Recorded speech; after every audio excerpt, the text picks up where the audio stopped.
कोटा विभाजक परिषद चुनाव में 3 पदों पर पुनर्मतगणना को लेकर लगाई गई याचिका में सुनवाई के बाद आगामी 24 जनवरी को पुनर्मतगणना कराने का निर्णय लिया है। इसको लेकर कोटा विभाजक परिषद को 7 सदस्य नियुक्त करने को कहा है। निर्वाचन ट्रिब्यूनल के संयोजक एडवोकेट रविंद्र विजय और सदस्य अतुल वशिष्ठ ने पुस्तकालय सचिव और कार्यकारिणी सदस्य के लिए वोटों की गिनती फिर से कराने का निर्णय लिया।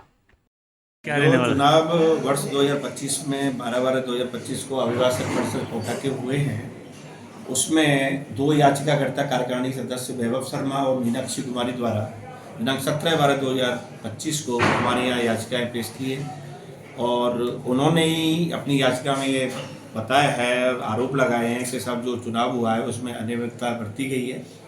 जो उनको वोट दिखाए गए हैं वो वोटों में और जो परिणाम शीट आई है उनमें काफ़ी अंतर है।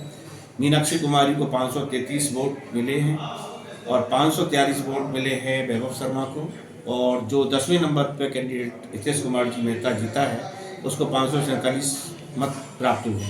मात्र 4 व 14 मतों का अंतर है।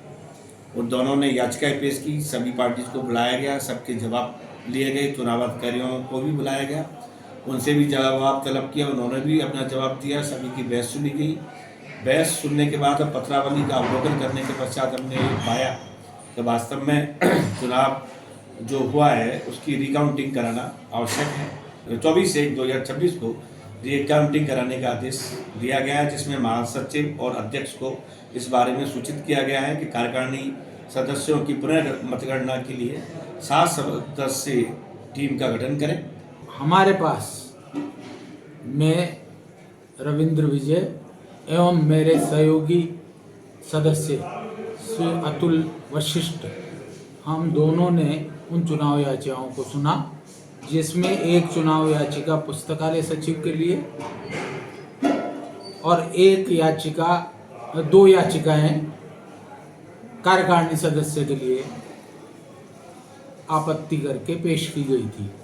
उनकी हमने लगातार सुनवाई की, दोनों पक्षों को सुना और उसके बाद आज निर्णय दिया है, और जिसके आधार पर चूँकि कार्यकारिणी में वैभव शर्मा 4 मतों से पराजित हुआ था तथा मीनाक्षी 14 मतों से पराजित हुई थी, जबकि कुल मतदाता 1504 थे, तो अगर गणना होती है तो कोई निश्चित रूप से कोई प्रभाव आ सकता है, इसलिए उनको दोबारा चुनाव कराने का हमने वो दिया है। तो इन सब चीज़ों को हमने देखते हुए ये पाया कि इसकी भी मतगणना दोबारा होनी चाहिए, जिसके लिए हमने 24/1/26 की दिनांक तय की है और उसके आधार पर पुनः मतगणना होकर परिणाम घोषित किया जाएगा।